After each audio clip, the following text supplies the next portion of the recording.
Hello there, I'm Brian Taylor. Down the years you may have seen me on the telly or heard me on the wireless, but this is different. This is the Brian Taylor podcast, brought to you by the Herald.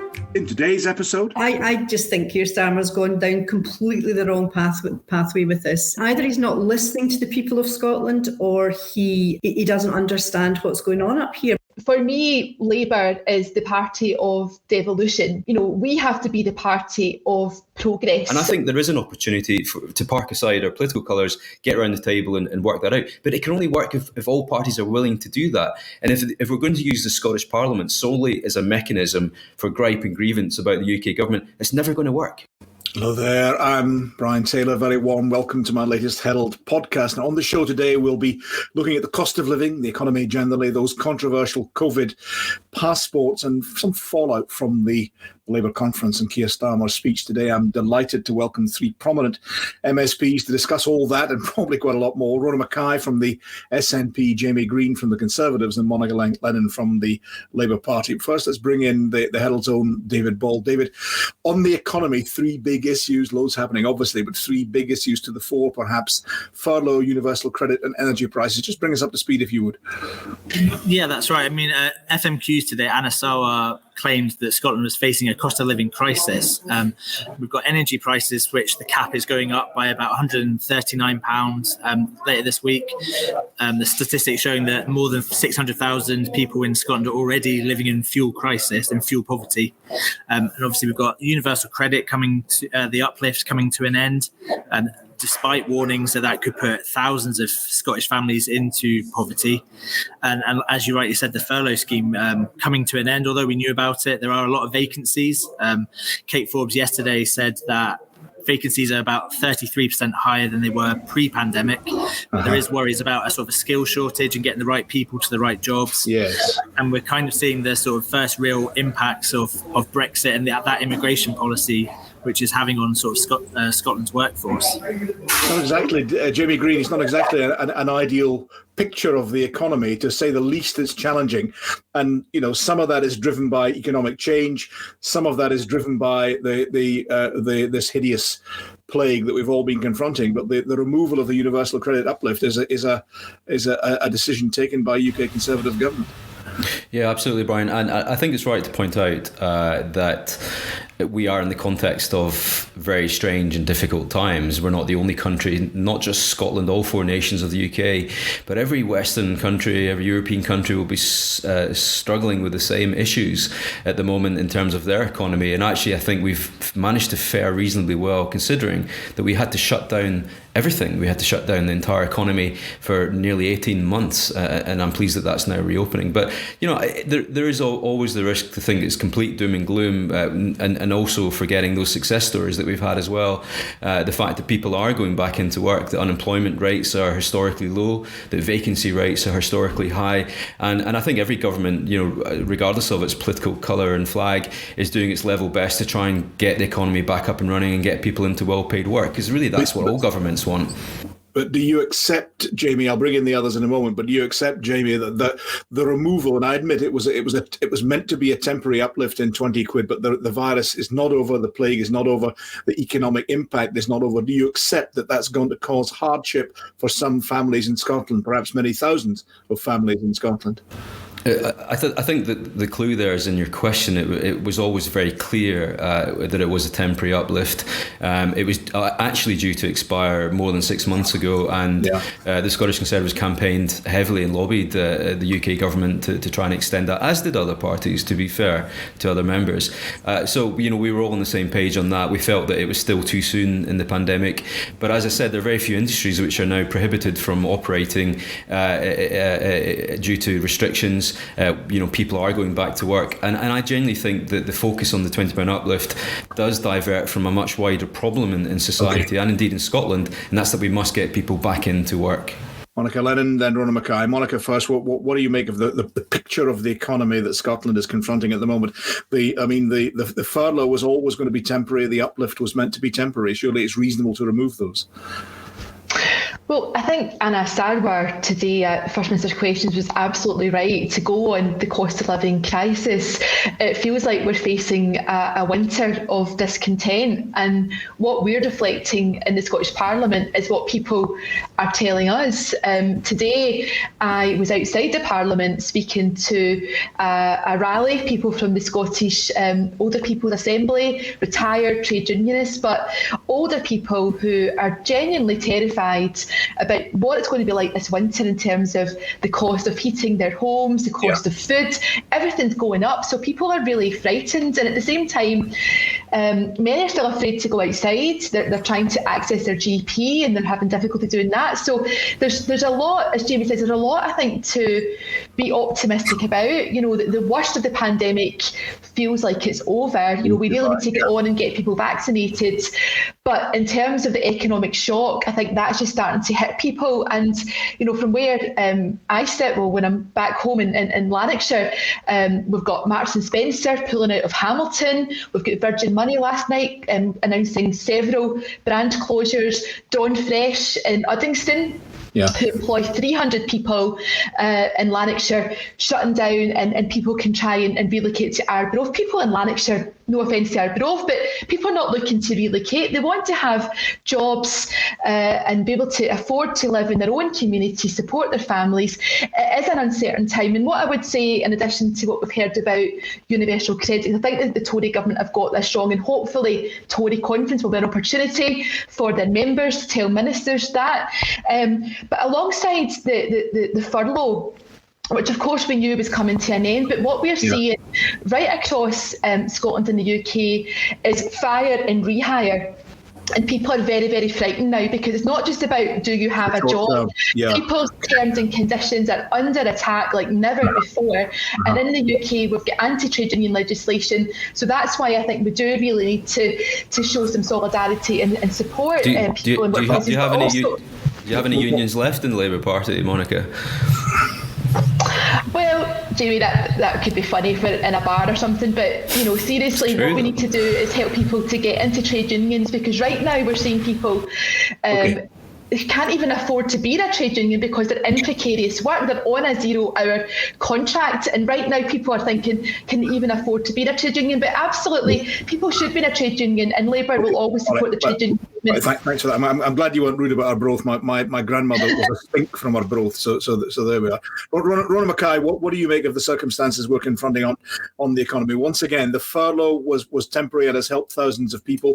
The uplift was temporary. It's not as if it's cutting a pre-existing benefit. This was a COVID benefit. Yeah, I mean, first of all, I just want to agree with everything Monica said, actually, you know, her various points that she raised. But, you know, the phrase perfect storm, I think, is a bit of a cliche, but I think in this case, that is actually what we're moving into this winter. I think it's dire. I mean, it's everything coming together, you know, the end of universal credit uplift, the furlough, national insurance hikes, and the energy prices going up. It's just going to hit. It's just going to hit people so hard. On the way to Parliament today, I was listening to a radio programme, and I heard a woman crying as she described how she was going to have to tell her children that they couldn't have certain things that other children take for granted. In other words, they were going to have to make do with even less now than they did, you know, a few months ago. I think it's incredibly callous of the UK government to be snatching this universal credit away at this time. We're still in the middle of a pandemic, and with all the other things that are going on, it's just incomprehensible. We had a debate in Parliament on Tuesday, I think it was, on this subject, and I have never heard so many passionate, excellent speeches from across the chamber. Isn't Jamie, I'll bring in Jamie Greene himself in a minute, but Rona Mackay, isn't Jamie Greene right when he says the focus has got to be upon getting people into employment rather than perhaps sustaining them on admittedly temporarily enhanced benefits? Well, of course, we always want to get people into employment. I mean, there's no arguing with that, but you have to look at the short term, well, the immediate rather pain that this is going to cause, because you can't just walk into a job, you know, within a couple of months. There's a lot of applications, etc. And then, of course, we also have the staff shortages being caused by Brexit, and that's even hitting the health and social care sector, as the First Minister said in Parliament today. And you know, and it's just spreading throughout. And I think this is the tip of the iceberg, to be quite honest. Hate to be so depressing, but I think that everything coming together at this time is terrible. And the galling thing is the UK government were warned about the impact of Brexit, which is now coming together. Jamie Greene, defend your party and your government. Loads of luck, by the way. Brian, I always appreciate your kind words and enthusiasm. I mean, first of all, I'm not a member of the UK government. I sit in the opposition party. But it is a good, important point, because my job is to hold the Scottish government to account, and that's why I find the SNP position on this rather intriguing. I know that I understand the politics of all this. Yeah, I know how this stuff plays out in the media, but if we need to dig below the surface of this, what are we actually talking about here? This is a policy which costs £6 billion per year. This is a numbers game, and it's simple as I would say to the SNP government in Scotland, who have devolved powers over social security, if they are so incensed about this, if they're so unhappy about this, what are they going to do about it? The problem they've got is, and this is a direct question to Rona, is you know how much this policy costs. Where is the money going to come from your budget to pay for it? So they have the power, social security powers, to introduce new benefits or top up existing ones. They could do that if they wanted to. It's a political choice not to, because I suspect they know how much this costs. Jamie, thanks. Rona Mackay, this is something that was raised with the First Minister at our question time session. Yeah. Well, Jamie knows perfectly well we are on a fixed budget from Westminster and we have no borrowing powers. So as much as we would like to mitigate all these disastrous policies that the UK government are implementing, it's simply impossible for us to do. So where does the money come from, though, Rona? This is the key point. Where does the money come from? Kate Forbes herself, Scottish Finance Secretary, said that all governments must work within their means and their limits. So she wants to work within her government's limits, but she doesn't want the UK government to work within its limits. Where is all this money coming from? Rona Mackay, then Monica. Rona, then Monica. Well, I mean, I think the UK government have far more levers to pull than we do. There's no doubt about that. I mean, I could mention a million things, Trident being one of them, and lots of other things that money has been spent on that we don't want to spend up here in Scotland. Like ferries that don't sail, for example. Insult to injury today. We hear that Richie Sunak's he's giving £500 million in a household support grant, almost as if to try and offset the end of universal credit. So that's £500 million against £6 billion that they're removing for universal credit. That doesn't add up, and I just think it's just a cynical move, quite honestly. Joseph Roundtree Tree Foundation have said that very thing. It will not fix the fundamental inadequacy of our social security system. But you're doing nothing about it. You're doing nothing about it. Monica Lennon, your leader Anna Sarwar raised this issue of bringing in some top-up benefits in Scotland, and got the answer that Rona Mackay has just given, which is it's within a fixed budget. It is impossible to mitigate every change that comes from a UK level. And he challenged Anna Sarwar, and now challenge you. Where are you going to find the cash if you want to spend and create additional benefits in Scotland? Well, I think we have to be ambitious. Today we've talked a lot about the problems in society and the challenges people face, but they elect us, regardless of our party colour, to roll up our sleeves, to turn up in Parliament and to fix this. There's a lot of money actually kicking around the system right now in Scotland.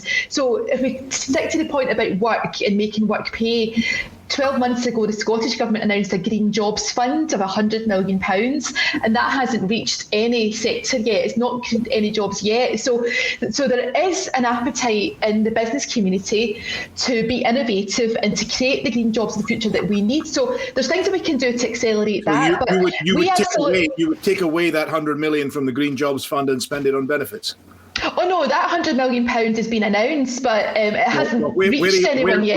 Where are you finding? You're saying that the UK government is falling short on benefits. The Scottish government should make up the gap. Where are you going to find that cash? So we have the levers in Scotland, and I don't think I'll be part of the budget talks with Kate Forbes. But if she's listening, Kate, I'm happy to come and have a chat.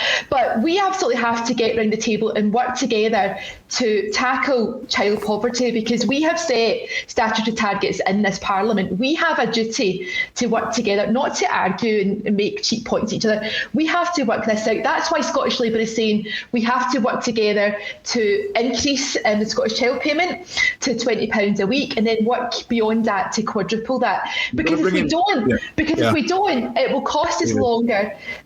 cost us more in the longer term. And we all know the arguments on here, but look at what's happening around drug and alcohol deaths. Look what's happening around mental health and suicide and trauma. Yeah. We've got the worst drug death rate in the world.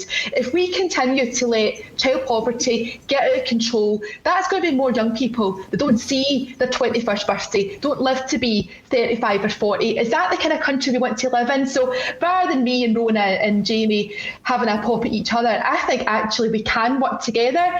And, you know, sometimes in the UK we'll have to say, well, we don't agree with what Boris and the Tories are doing, but in the Scottish Parliament we can work together. I think that's what people want to hear from us. Thanks. I'm going to bring in David Ball. David, this is an issue about pounds and pence, but it's also, as was demonstrated at First Minister's Questions and is demonstrated regularly, it's also an issue about power, where power lies, isn't it? Does the power lie with Westminster? Does the power lie in the devolved authority at Parliament? Well, that's right. I mean, Rona mentioned the Joseph Rowntree Foundation raising concerns about universal credit, which they have.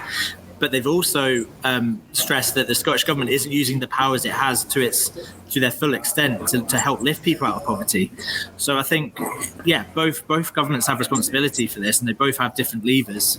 Some may be more restricted than others, but as you said, both governments have an opportunity to prioritise things and to do more, essentially. Can I respond? I was going to say, I just want to respond to Monica's invitation to work cross-party on these important issues, like our drug deaths crisis, like the NHS, and the child poverty issue in Scotland that has been generational since I was young. I grew up in a council estate in Greenock. I know exactly what she's talking about. I've lived through it. And I think there is an opportunity to park aside our political colours, get around the table and work that out. But it can only work if all parties are willing to do that. And if we're going to use the Scottish Parliament solely as a mechanism for gripe and grievance about the UK government, it's never going to work.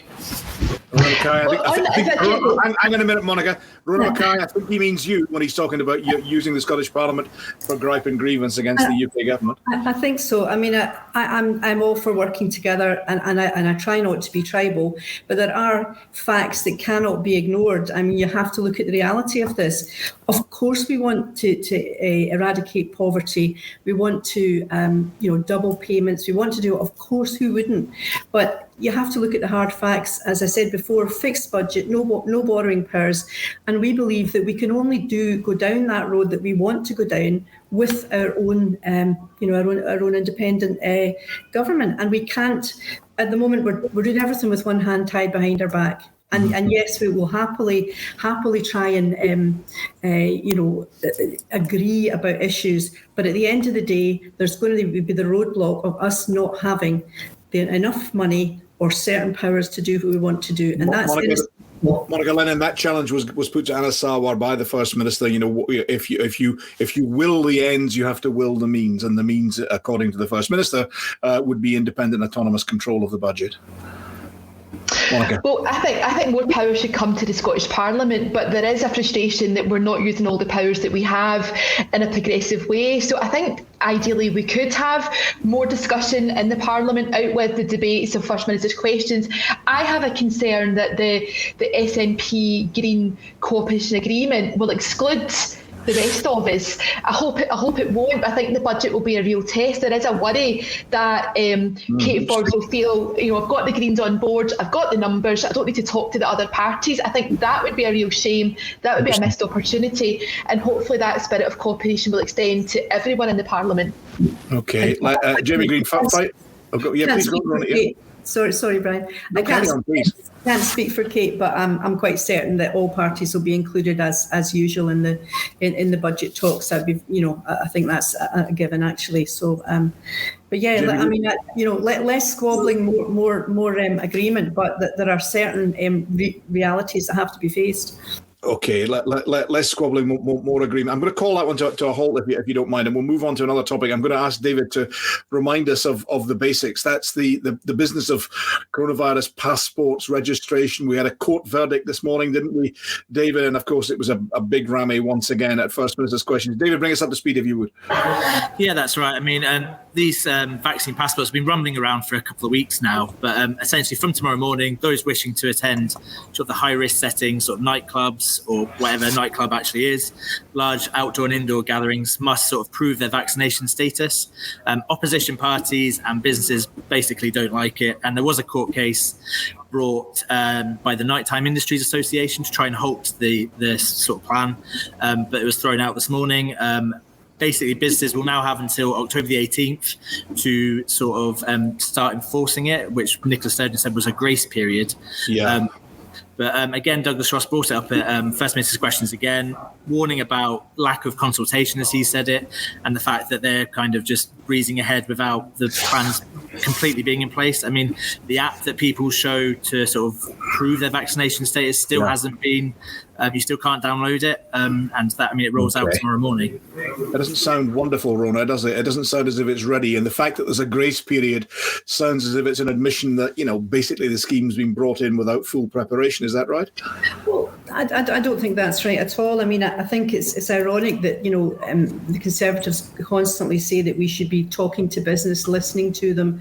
And when we actually do that, and then we bring in this grace period, which we think is being very fair to them, they complain that we've done it. So, I mean, it's absolutely a no-win situation.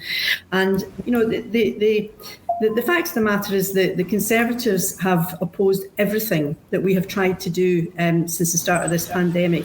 And I can't. That's not true. That is simply not true. I'll bring you in a minute, Jamie. Rona, are you saying that just as oppositionalism? It's just simply opposing for the sake of opposing, for the sake of being. I can't think what else it would be, because it doesn't make any sense. Nobody wants to bring in restrictions. Nobody wants to restrict people's freedoms. But I mean, we're in the middle of a pandemic and we're trying to keep people safe.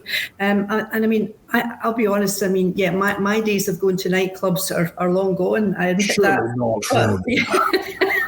But I don't think they would let me in, actually. But I sometimes have to pinch myself when I hear us arguing constantly about nightclubs. Now, I know they're important. I know it's a huge industry and they're important to young people. But this is us trying to keep nightclubs open. And if this is what it takes, then that's what we have to do. And it's just, I think, there's 1,000 people in hospital just now with coronavirus. And I think we need to get things into perspective when it comes to the arguments that we're hearing. So the nightclub industry should just basically put up and just shut up. No, I don't think so. I mean, they're perfectly within their right to challenge decisions that are taken. And they did that and they lost, and that's they've lost emphatically, actually. But yeah, I mean that's fine, but I just think there needs to be a bit more reasonable as we're trying. What about? I'll bring in Jamie in a second and Monica. But what about David Ball's point? The app isn't ready. We don't have a proper definition of a nightclub. It's just not ready. And the reason that we know it's not ready is that the First Minister is saying, basically we ain't going to implement it. We ain't going to enforce it for at least a fortnight. Well, I don't think that's why we're doing that, actually. I think we're just giving a period of grace so that owners can actually get used to that way of working.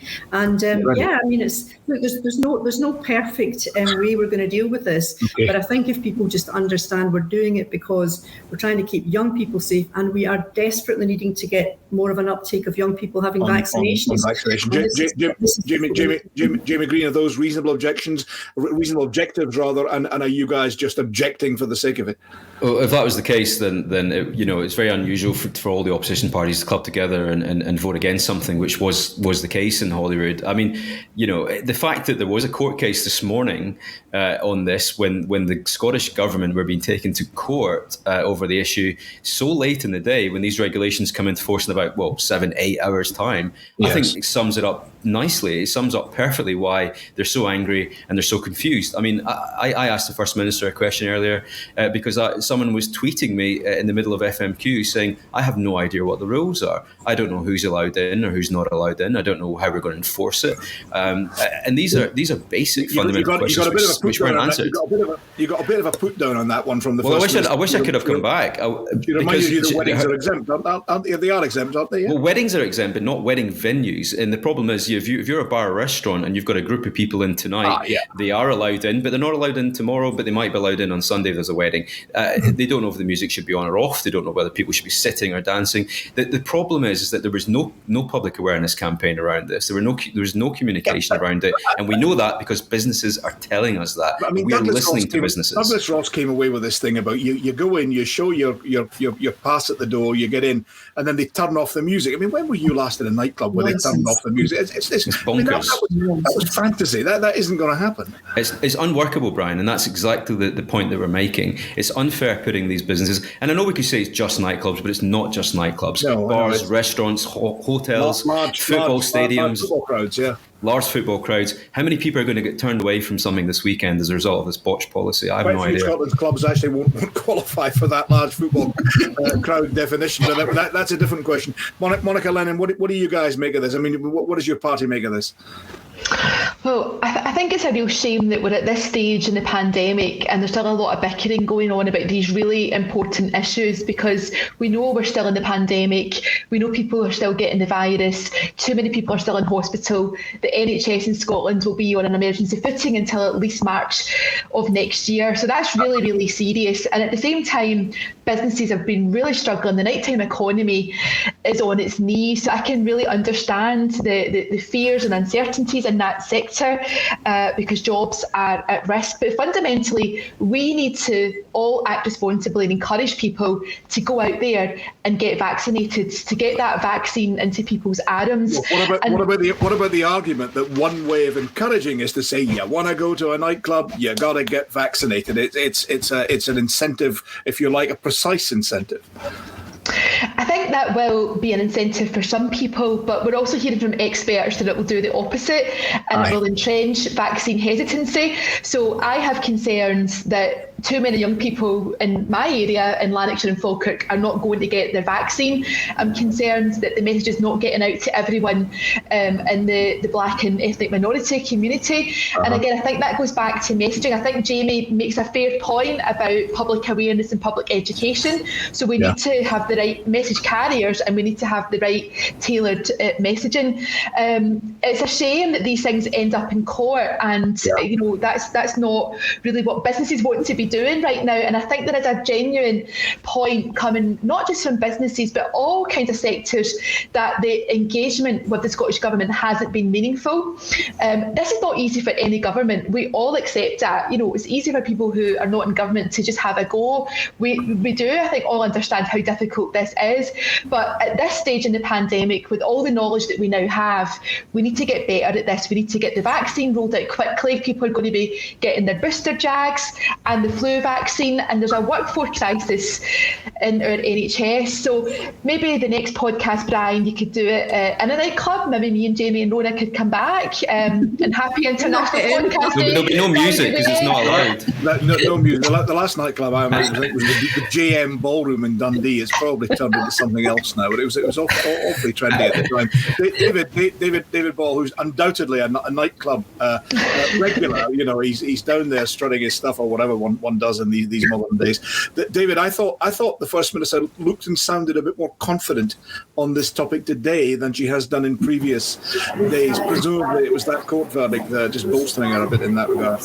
Yeah, I mean, my nightclub days are long behind me, unfortunately, with a newborn.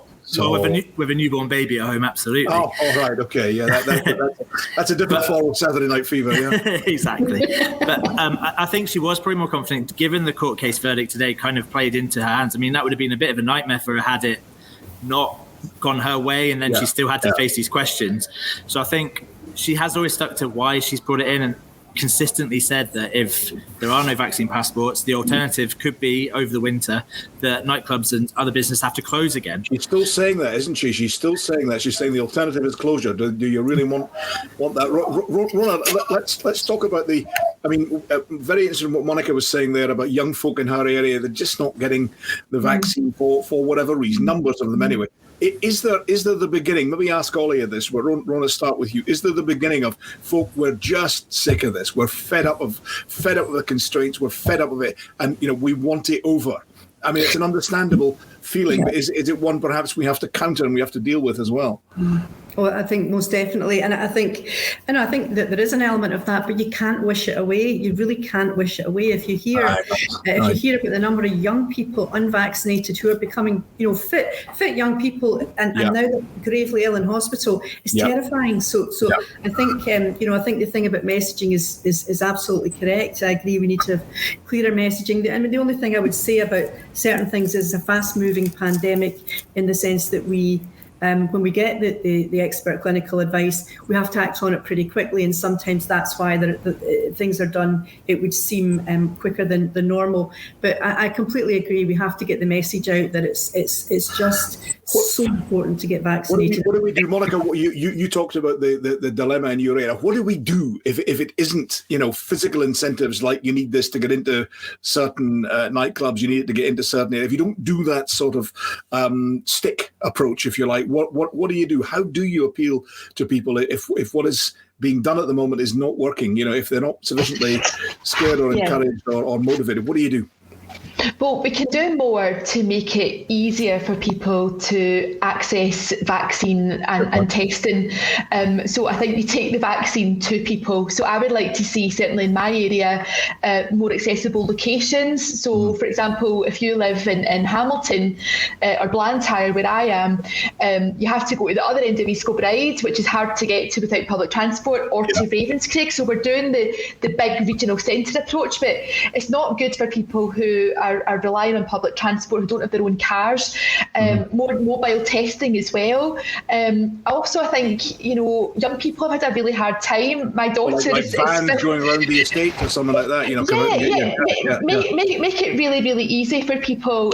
My daughter is 15, and she recently went to Transmit, which was great for her, and she really enjoyed that. But then they're back in school, and young people are getting a hard time if they're having to wear a mask, not wear a mask. So there's been a lot of discourse around what happens in schools, and actually, if we can get back to basics, it sounds like a really minor trivial point, but a lot of people don't have access to clean face coverings, and schools are doing their best to hand them out. But we know that child poverty is an issue. We talked about it earlier on, but there's issues around face coverings, and actually too many people have told me that they've come under real pressure from their boss when they get their appointment for their vaccine. Interesting. Can you rearrange that, because we're really busy? I've heard that from hairdressers, I've heard that from people who work in shops. So there's also that issue about sick pay and making sure people have the right support to do the right thing if they do have symptoms and should be at home. For those older viewers and listeners out there, Transmit is a concert involving various popular beat combos. Jamie Greene, Jamie, what can we do? What can we do to sort these things? Yeah, I mean, I think going back to your original question was, are people suffering from pandemic fatigue? I mean, clearly the answer is yes. It's been 19 months. We've put up with all sorts of unusual restrictions that we've asked legislators to introduce laws that stop you leaving your house, that stop you going to work, that stop you inviting friends and family into your living rooms. And these were horrible things. Every country in the world has had to go through this. I think there is a general feeling that because we've now seen the other end of the tunnel, because of the huge success of the vaccination program, that people see that light and they're trying to get much closer to it. And the last thing we want is for that to narrow. I think the only thing I would take issue with is this idea that if you raise questions about the implementation of a policy like the vaccine passport, that somehow you're against taking measures to support the health service or to reduce the virus. We all have a shared collective to help reduce the virus. And just because we question things or we disagree with things, it doesn't mean that we want to do the opposite. So I think that's a really important point to make. Okay, thanks for that. I'm going to move to what I think, it'll have to be the final topic. Here's a quotation. The SNP and the Tories walk in lockstep. They both exploit the constitutional divide for their own ends. David, that was Keir Starmer, wasn't it, in his party conference speech? What else did he have to say on the general topics, but particularly on Scotland? Well, yeah, exactly. He's very much towing the same line that Anna Sawar sort of put out during the Holyrood election campaign, which didn't really cut through to the voters up here. Labour didn't really. Well, they went backwards in some ways, but he's basically trying to play off the SNP and the Tories, both sort of wrangling over the constitution and trying to put forward Labour as the party that is pro-union, but one that is not getting involved in these squabbles. and he was talking about, wasn't he, the commission that Gordon Brown is chairing to look at ways of strengthening the union or reforming the union. He was talking about that sort of thing as well. Do you think his heart was in it? It didn't seem to me as if it was the big one for him. Maybe that's unfair because he's coming to it relatively new, and as he said, he's not a professional politician, let alone a professional Scottish politician. Well, no, he had a bit of a difficult week just keeping his party together as well at the conference. So he probably had more sort of pressing issues, but he is trying to put Labour out there as the party of the union, which Jamie probably disagree and say that the Tories have really had that ground up here, and I think he is trying and reassert Labour in Scotland, because it's basically that, as Anna Sarwar said, it's the first red wall to fall, and if Labour want to make a run for power at Westminster, they need to get their act together up here. Monica, I was really struck by that Anna Sarwar's speech at the Brighton conference as well. He was saying, okay, you talk about the red walls. Hey, what about us? There's some seats north of Hadrian's Wall that ought to be. He was really reminding his colleagues and reminding Keir Starmer and the others that if there is to be a battle on behalf of the Labour Party, it should begin north of the border, wasn't it? Well, I think it's pretty obvious that Scottish Labour has been losing elections for quite some time now. But I think what the public want to hear from Scottish Labour or from any party is more about their interests. So that's why the discussion today about cost of living is so important. I wasn't at party conference. Conferences are important, but sometimes there's a danger that we end up talking to ourselves. What I would say is that for me, Labour is the party of devolution. We have to be the party of progress. The work that I've been doing since we came back after the election around net zero and climate change is really challenging, but also gives me a lot of optimism, because we have to change the way we run our society, run our economy. So the opportunity for system change is something that I think really speaks to voters and actually goes across the constitutional divide. Okay, Rona Mackay, are you and the Tories big buddies on this one? Are you perhaps like, I don't know, two boxers propping each other up in the ring, and while Labour's stuck outside looking on? What an image that conjures up. I just think Keir Starmer's gone down completely the wrong pathway with this. I mean, either he's not listening to the people of Scotland, or he doesn't understand what's going on up here. But he should, because he's only got one MP down in Westminster. And I take no pleasure in the collapse of Labour. I'm a socialist. I was previously in the Labour Party many moons ago. And I hate to see what's happening. I really do. But at the same time, I think he really does have to open his eyes. Come on. People of Scotland have voted. You want Labour to revive? Away you go, baby. We'll only if they support independence. Maybe they do, Rona. Maybe that's the point. Maybe they do. But he's gone down the wrong path. Spare us the crocodile tears. Yes, the alternative to Boris Johnson and the Tories is Keir Starmer and Labour. And what I would say to Rona, but on the point of who runs the UK government, but the point I would say to Rona, because I think, Dan, you're right. I think probably Keir Starmer does feel a little bit uncomfortable talking about Scotland and our future in the Union. And I think that's partly because anytime any UK politician comes to Scotland, certain people and parties shout them down no matter what they say. So I would like us to have... Used to that after the Brighton conference. Well, he's just to the heckling, isn't he? He handled that quite well. But genuinely, if we want to try and solve some of the issues that would be a problem, even if Scotland was independent, we would still have to work with people in other countries and other parts of the UK. It's about having a more mature discussion. But absolutely, let's have that discussion. We have to... I'll bring you in a minute, Jamie. Rona, I interrupted you extremely rudely. Do carry on with your... No, really. I mean, I probably made my point, but it was just to say that the people in Scotland have voted for independent supporting parties now for more than a decade, and really, he really does need to look and see what's happening here and listen and read the room.